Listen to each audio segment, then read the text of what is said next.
On February 14th, located just outside of the city limits at Harrison's Construction, there was a release of fuel that occurred on the property. This picture here shows the pathway of that flow and how it impacted Hominy Creek, which ultimately had the potential to impact areas within the city. This was just outside of the city limits. The dotted line indicates underground flow through a pipeline, and so you can see where the release was and then the path of how that product flowed into Hominy Creek, and that happened on February 14th. This current location is outside of the city limits off of Smoky Park Highway. The Vulcan property, the Harrison Construction, is located on the Vulcan property, and so it is just outside of the city limits by about 1 mile. On February 14th, the roles that the different agencies of government played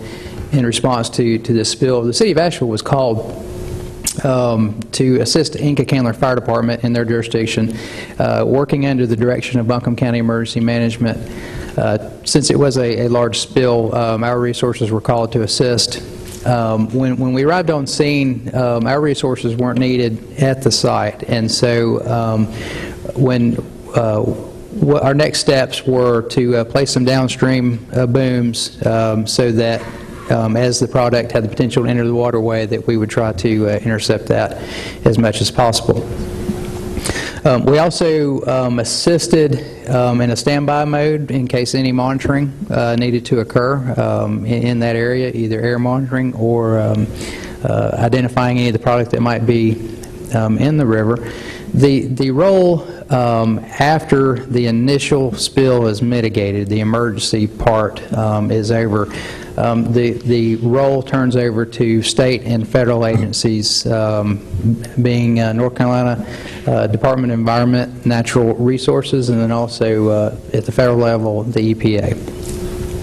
The role of DENR and the EPA is to supervise the cleanup from the responsible party, in this case the property owner, the contractor where the spill occurred. And so state and federal resources permit and oversee the cleanup by the contractor for that role. And so that's the role of state and federal government for that cleanup. And DENR has been on site since February 14th, supervising this cleanup, both on the property as well as in Hominy Creek and the French Broad River. Related to the cleanup, as reported to us from DENR, what the contractor has completed was cleaning all of the non-porous surfaces, the asphalt, the concrete, excavating and removing all of the contaminated soils, pumping out and excavating the retention pond on site, and then also all of the downstream booms have been able to be removed because they've caught any product that might have escaped from the initial booms that were placed. So the remaining cleanup, as reported to us by DENR, is the remaining booms that are in Hominy Creek at the site. They anticipate that those will be removed by the weekend.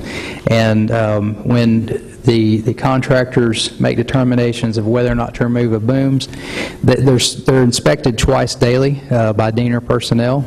And once there is no longer product that those booms would be retaining, then they're allowed to remove those booms. And so DENR anticipates that they will likely be removed before the weekend. So next steps related to this spill, there will be an initial abatement report submitted to the state, being North Carolina DENR, within 30 days. And that will outline the initial abatement that has been supervised by both state and federal agencies, what that abatement includes, and any remaining abatement that would need to occur. And then also the preliminary results of the stream samples collected downstream were non-detect for diesel range organics. So that would indicate that there's no residual fuel downstream. And then also, just as of yesterday, as reported to us by DENR, a notice of violation was issued to the responsible party, Harrison, where the spill was located.